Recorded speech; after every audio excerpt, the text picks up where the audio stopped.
Hey, what's up, everybody? It's Stacey Storino from the Stacey Storino channel, the place for entrepreneur moms to come, not just to learn about how to do work-life balance, but also how to, one step at a time while trying to achieve work-life balance, engage in content marketing strategies for their business that are more multimedia and omni-channel as they go along. Because moving into 2020, you're going to have to be more multimedia and more omni-channel, or you and your business won't get found and you and your business won't get the conversions that you need in order to grow your business. Okay.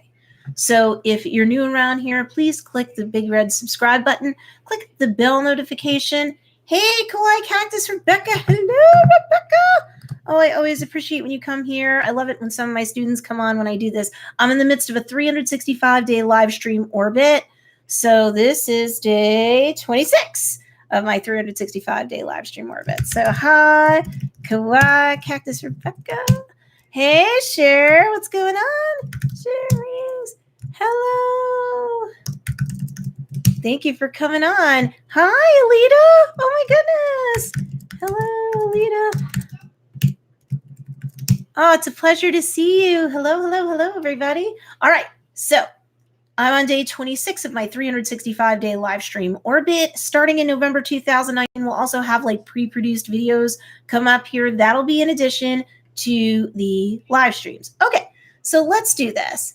There are really 3 steps that will help you to overcome objections, because today's live stream is about how to overcome objections, quite frankly, not just in sales, but in life. You really can use this both in business and in personal elements of life. And this is stuff that you can do while you're trying to sell IRL or in real life. This is stuff that you can do when you're writing up copy for blog posts about your products, your product line collections. This is stuff that you can do when you are writing up sales copy on a sales page in a sales funnel. This is stuff that you can do all over the place. But let's just say we're in a conversation with someone in real life for this example, and you're trying to sell them something or to sell them on something or taking some sort of course of action, and they're throwing up an objection. This is where a lot of women especially would back off, because you wouldn't want to feel, and I understand this, you wouldn't want to feel like aggressive. But I'm telling you, there's a way that you can do this where you're assertive, where you can continue to gently continue on with the conversation to get the other individual to take the course of action you'd like to take, which in this case would be to purchase something from you. Okay, so there's 3 steps to doing this tastefully, all right? And it's the feel, felt, found method. If you've heard this method before, just give me a quick moment, because I think you're going to like the way at least I look at how you should do it.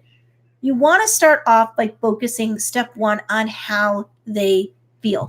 Understand that a lot of times the objections that you get when you're trying to make a sale, it's fear masked as excuses. Now, sometimes a no is just a no, but a lot of times it's not. For example, have you ever gone into the mall, you've gone into a store, even if it's not in the mall, and you are specifically looking for something, you're on a mission, you got stuff you got to do, and you're looking for something specific, and the minute you cross the threshold to get into the store, you have a sales associate come to you and they're like, "Can I help you?" Right? Because that's their job, whether they're on commission or not. And you're like, "No," but meanwhile you needed help, right? So like immediately it's like a lot of people's knee-jerk reaction is no to a lot of things.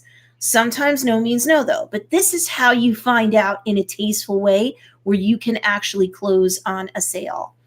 First, you understand how they feel, and you express when they give you that objection that you understand how they feel. So realize that objections are manifestation as fear masked as excuses. They're afraid or just knee-jerk backing up. So you want to show empathy towards those fears to kind of create more rapport and connection with yourself and the other person. So you would specifically want to say this or something like this: "I understand how you feel," right? People's feelings are precious to them. So when you show understanding and empathy, it does tend to start to build rapport between yourself and the other individual. So that's that first step. The second step, And I want you to try and transition into this second step as quickly as you can while still being tasteful. And so you'll understand how to do that best when you're in the conversation. But we went from feel, now we go into felt. So you move swiftly into telling them about someone else, if not yourself, if you can put you into this, and you could say someone else who felt the way that they did with respect to their fears. So now you're not just acknowledging their fears, you're validating their fears and their feelings. You're showing them to have an understanding as to why they'd have that objection. You're increasing the rapport, right?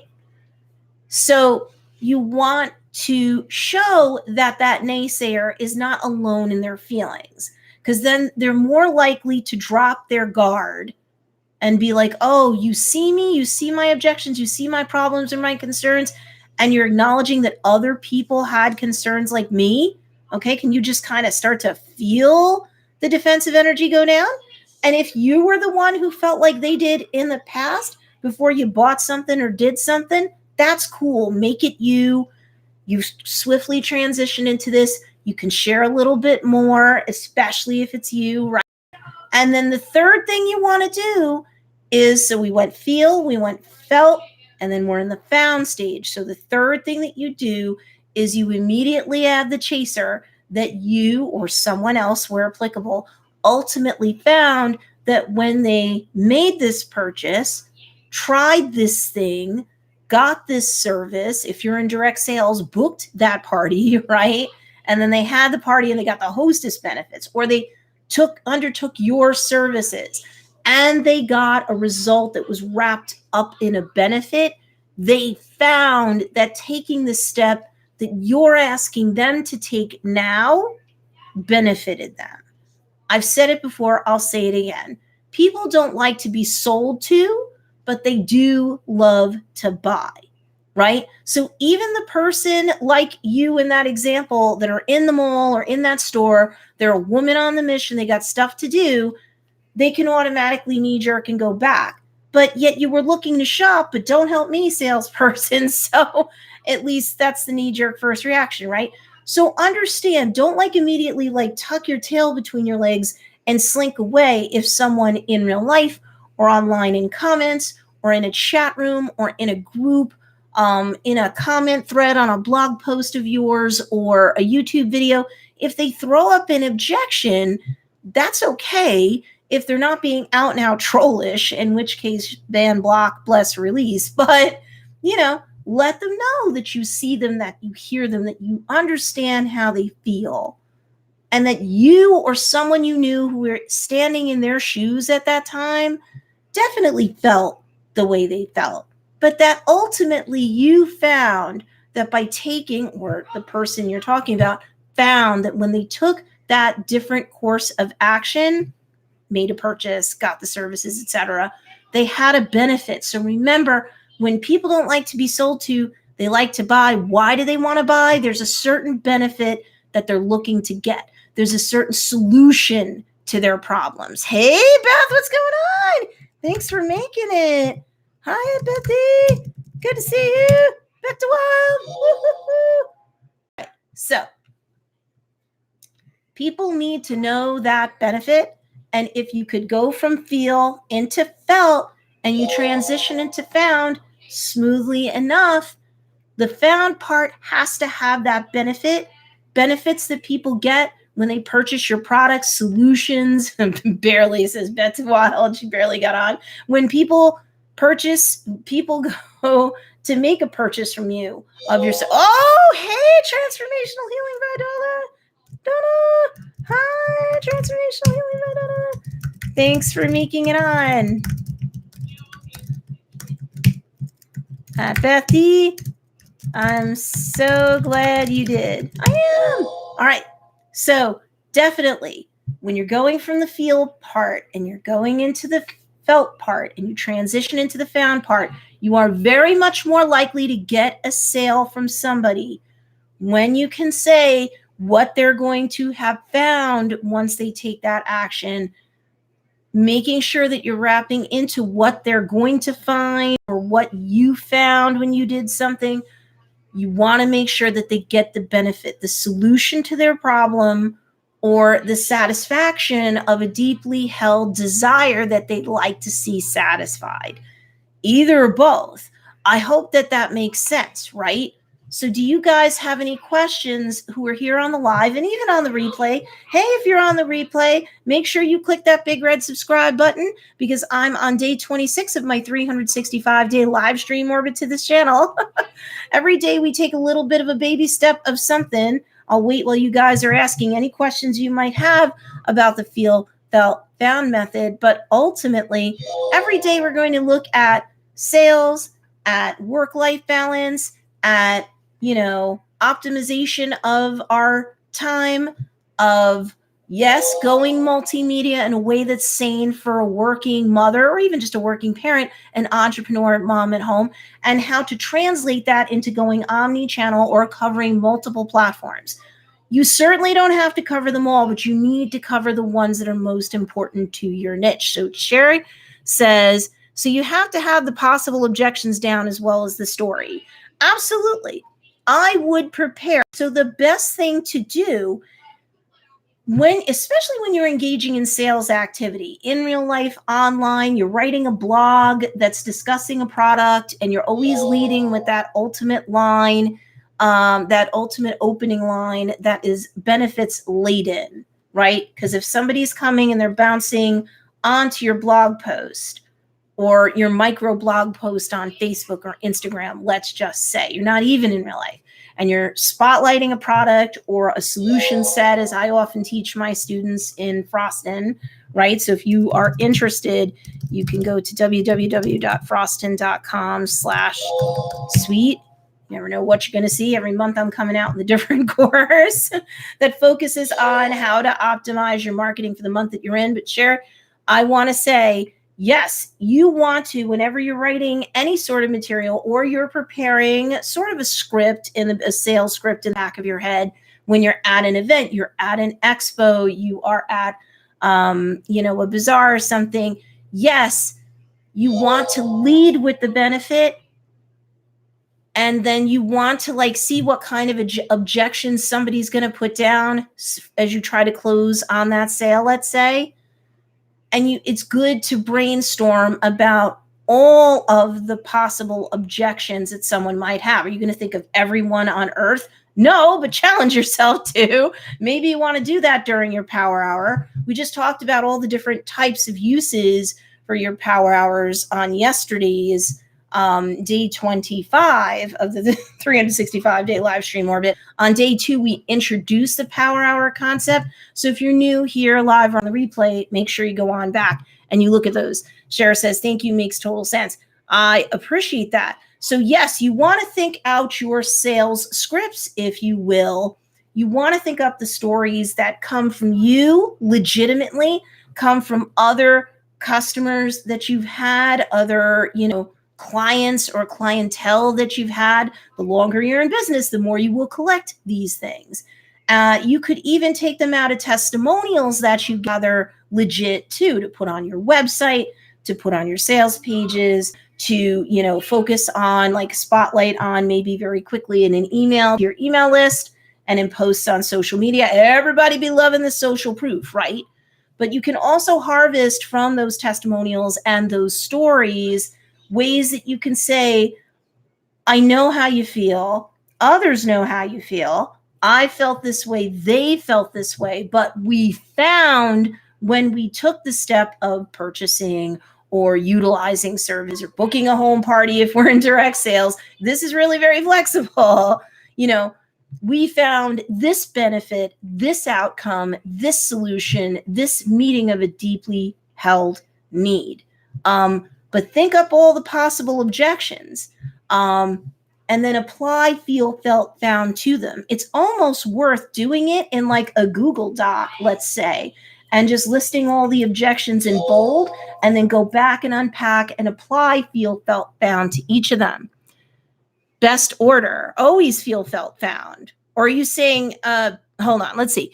There's so much to do. Website, creating email campaigns, social media posts, launching and marketing product lines, sales giveaways, grow email lists, HTU, Architect Froston, best starting place, best order. Okay, I'll get to you in a second, Beth, because that's a very fair observation. And share, yes, I need to practice for sure. LOL. Practice until it becomes second nature and you can run these sales scripts in your sleep so that when you're in person, you can just rattle these off. Of course, custom craft them to the conversation so it feels as organic as it should be, right? Because these are people. We're not selling to robots, right? But yes, you want to practice and practice these. And, you know, as you run your business longer, you're going to come across more objections that in real life or in responses to comments on social media posts or blog posts or, you know, YouTube videos you put out, whatever, live streams that you post replays on Facebook or whatever. Yep, you can use feel, felt, found there too. Okay, so Beth says I've gone through HTU. HTU, for those people who are watching this live on the replay and you're like, huh? That is Renee Christine's signature course, Handmade Titan University. And if you're a products-based business, whether you're Etsy-based, your own website, or both, that is a really good course for you. So you need to look up Handmade Titan University and get on the wait list. If you're in my mini course that comes out every month to help you market and we hope sell every single month, like I give the activities, it's called Frostin'. It's the frosting that's on top of the cupcake of Renee's trainings. I'm a joint venture partner with Renee, so I'm authorized to do it. Okay, for Beth and for folks that are like Beth, that are students of Renee, students of mine, or both. Beth says, I feel overwhelmed and need direction. Refresh my recollection, Beth. Are you new or relatively new with your business, or you've had this particular handmade business going on for a while? Cher says, me too, both HTU and Architect before I started writing fiction full time. I still use it today, can't wait for Frostin'. That's fine. Either way, Cher, I understand. You got a lot going on. So writing a book, fiction or nonfiction, is no small task, literally and figuratively. Okay, so Beth says she's had her business for less than a year. Okay, I always think that Handmade Titan University is the foundation because that walks you through step-by-step how to set up your business. She even has a module, you know, Beth, that talks about legal compliance and tax setup. We've kind of referred to that throughout the first 6 days of the 365-day live stream orbit. We will go and spotlight like legal setup, compliance setup, and tax setup, like not taking from HTU, but just because I know anybody who's watching this, even if they don't have a handmade business, and if they would not take HTU, there's going to be concerns that need to be addressed. So we'll take those things one bite-sized piece at a time. So I think you've done the foundational course, which is HTU. If you have access to Ultimate Architect, that's going to help you get your website up. If you have a website up now and it's functioning, but you just want to make it like Ultimate Architect, another course of Renee Christine's that teaches you how to build your website. For the benefit of anybody bouncing in here goes, what's that? That's what that is. So I would say, I know there's so many activities to do. I am only on Etsy, says Beth. You do want to get your own website and utilize Etsy as a traffic source because your own website and your email list are the really two things that you can control. And the email list, to me, is almost more important than the website because if you can get a good relationship with your email list, and you can get them to take the micro conversion of opening the email and the next micro conversion within the email. Click on the button, click on the link, follow your call to action to shop or read a blog post or whatever. You know, your email list is so important. Etsy's not going to grow your email list. Or you could use it the way Renee teaches you to do that. I take that back. Okay, so this is why I recommend you do a power hour because there's so many pieces to take. So once you got to get your business set up. Let me do this way. The order you should take things in is you need to set up your business so that it's a legit business, legal, compliance, tax. right? And then you need to launch your signature product line collection. Is it on Etsy? Is it on your own website? Is it both, right? In your case. Frostin is a Macre says, Kawaii Cat. Oh, thank you. Let me put this in here really quickly. Thank you, Kawaii Cactus Rebecca. I appreciate it. You're gonna love the cranberry, and I mean this sincerely. You're gonna love the cranberry batch of Frostin because, if nothing else, a good portion of that is going to take you through Black Friday through Cyber Monday planning, and you literally have to start like week by week to do it to have your launch go off really well. Let me go back to Beth here. Oh, Cher says, I sense that with experience with Renee since 2016, Frostin will be the cream, right? The whole theory is that Frostin is like the marketing and sales extra layer on top of the base or the foundation of your cupcake. That's what Renee wanted me to do, because I'm out there doing, social media and emails and websites and everything for Joe's Dairy Bar and Grill. So to circle back to Beth, because I don't want her to feel left out here. I got to tell you, it's a lot to do. Once your business is set up, once you've got your signature product line collection set up, I do have my signature line in my Etsy store. I remember that you had your signature product line out. I knew that. I couldn't remember if it was on Etsy website or both, Beth.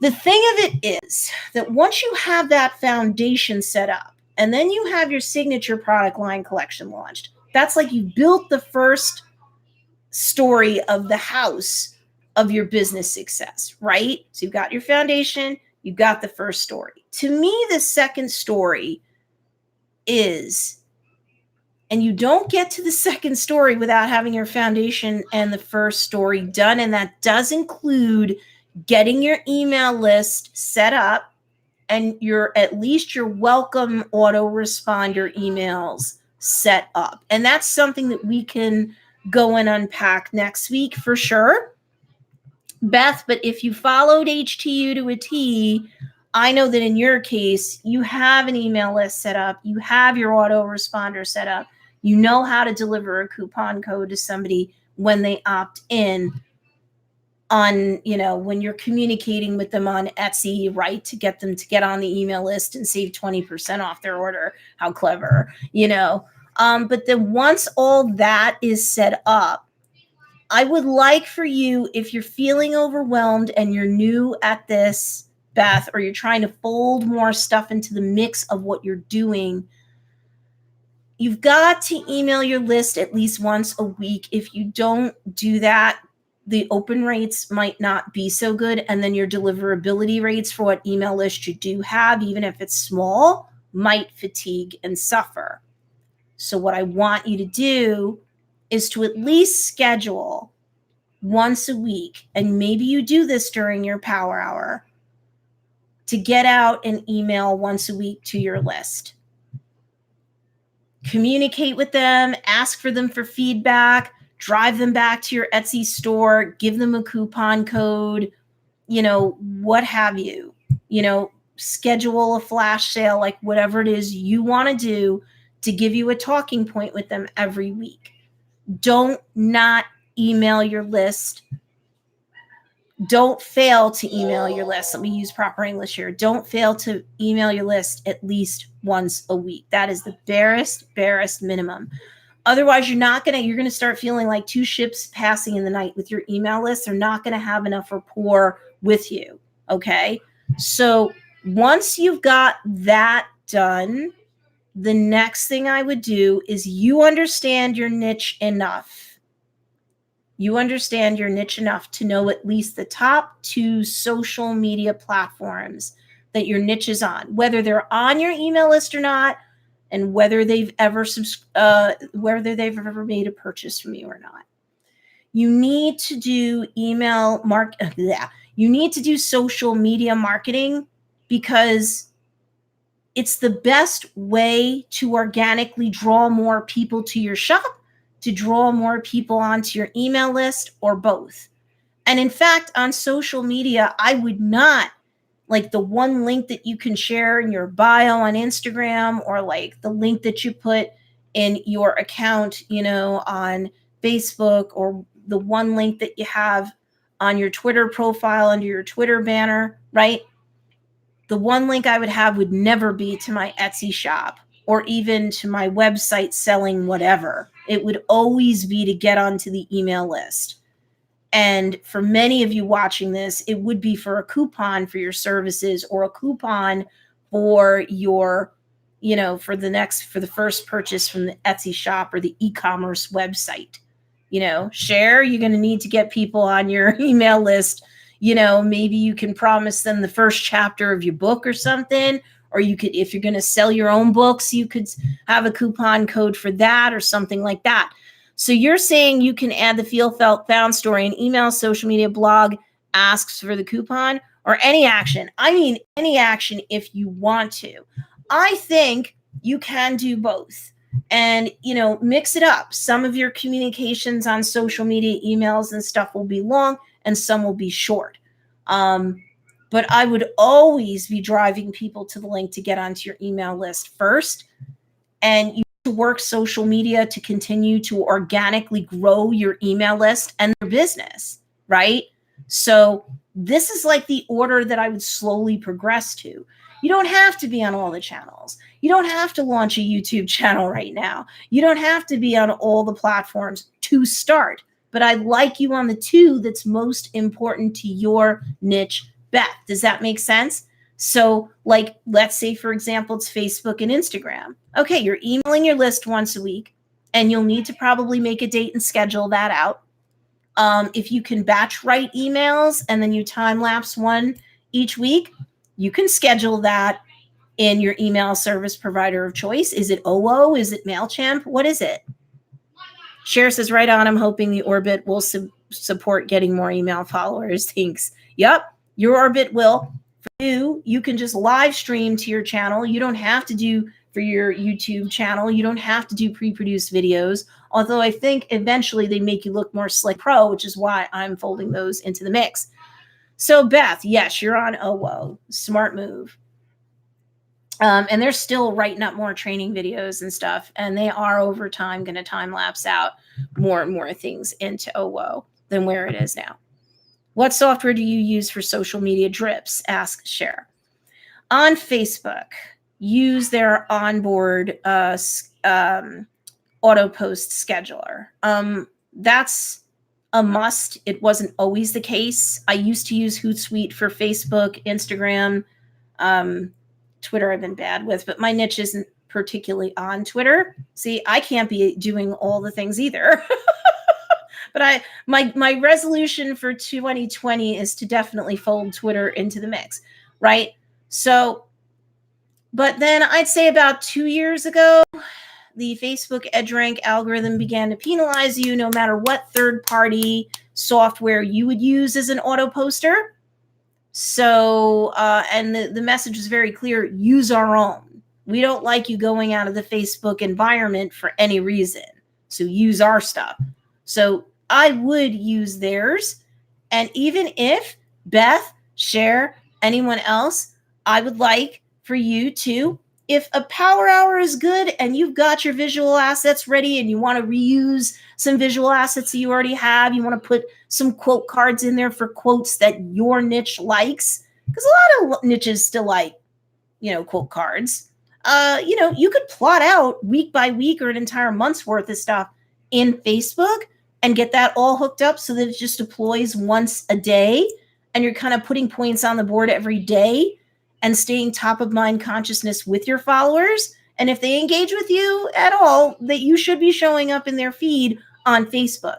For Instagram, you could use things like Planoly and Later, but if you're just getting started, Beth, I don't want you to get overwhelmed. So I would try Hootsuite. Again, you're picking your two, which is Instagram and Facebook. So Hootsuite allows you currently, while this is being shot live, folks, it does allow you to take 2 social media accounts. I have the paid version now for a couple of years, but I believe it's still a case. You can get 2 accounts, social media platforms on there for free. So use the freemium version. You don't have to pay. Still use the Facebook onboard auto poster, but you can use it for Instagram. And Hootsuite has a wonderful YouTube channel with playlists that will just take you step by step how to learn to use it. It really is very good. So you shouldn't get overwhelmed. So you don't have to pay for Hootsuite training. You don't have to pay for a course. You don't have to pay for Hootsuite either for the level you're going to use it, Beth. But the reason why I say, even though you're super busy balancing entrepreneur life and mom life and business already, and you've got your email list, and okay, maybe 1 week doesn't sound so scary to you. Start it once a week and build from there.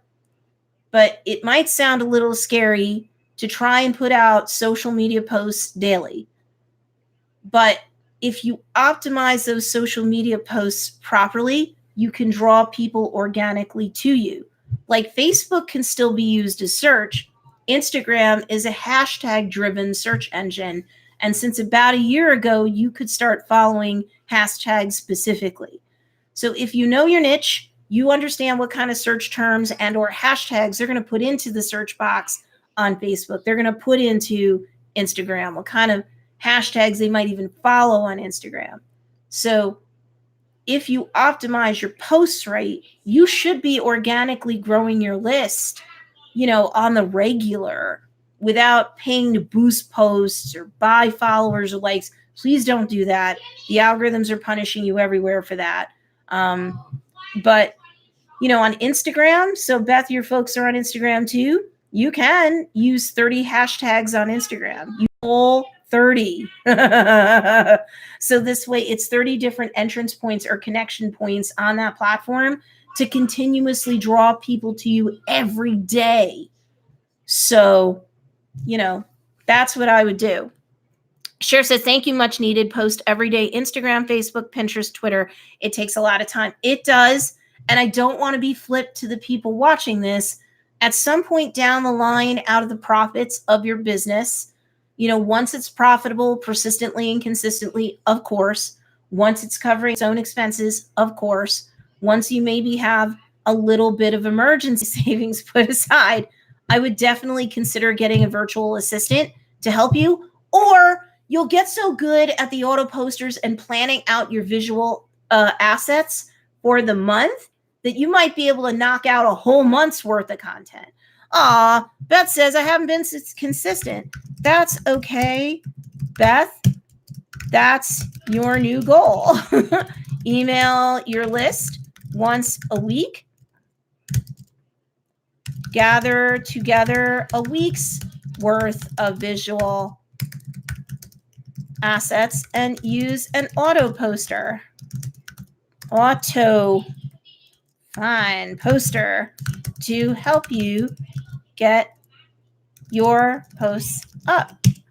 It's okay, Beth. Once you get to that next level, that's fine. You don't have to plan out a whole month's worth of content at once if you're like, whoa. But if you like to do that and you have a nice power hour, and you might use a couple power hours throughout a week to kind of really pull together all your visual assets, photo shoots from your product line collections for Etsy, do quote cards in the colors of your brand, your branded colors, and start putting things together in solution sets. You're frosty, so you know how to do that. I second Beth. Thanks so much for your expertise. Much appreciated. Beth says 274 followers on Instagram and only 9 on my email list. That's a start. I don't want to yell the whole thing. We all start at 0. You can only go up from here. Your email list doesn't know how big or small the list that you have is. And no matter how big you get, you don't have to share that with them. Always write your emails as though you're writing directly to one person anyway, because again, it feels more intimate and they don't want to feel like they're a face in the crowd to you. So, it doesn't matter how big or small your email list. And the more you put a post out every day that's properly optimized, that can draw upon the power of the search engine of Instagram and really even the search engine of Facebook. I love Instagram as a search engine more than Facebook, but it can work. Guess what? You will grow your social media following, I would hope, every single day or close to it, Beth. And the more you grow, the more it becomes every single day or close to it, because you have more social proof.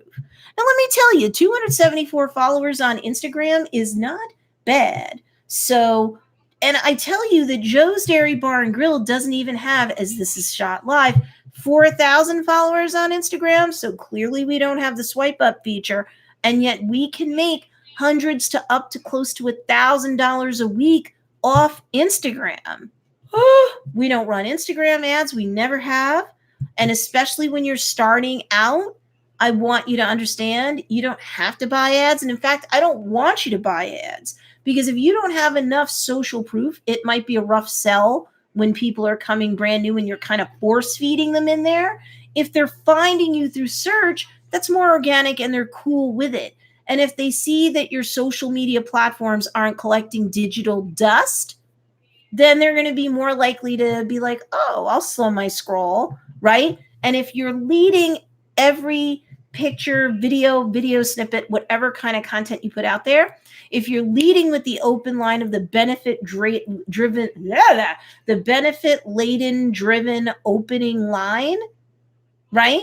Then the imagery is going to grab them and have them slow their scroll. And then they're going to be like, and they're going to start reading your micro blog post that goes with the picture on Instagram, let's say. You never just want to be, once in a very blue moon you can do this, but overall you just don't want to be, buy my stuff comes in green, my stuff is on sale, right? The nature of the account that you're at, you can do that, and put a little bit more flesh on the bones of it. And if it's rare, people can deal with it. 1 out of every 5, 6, 10 posts, you can feel the finger on the pulse, can be like more direct and more salesy. But everything else should be like content, micro blog post, explaining about your product and what it does and why it's cool, and then encouraging people to give you feedback, or what do they think is cool, or what color should you do this in next.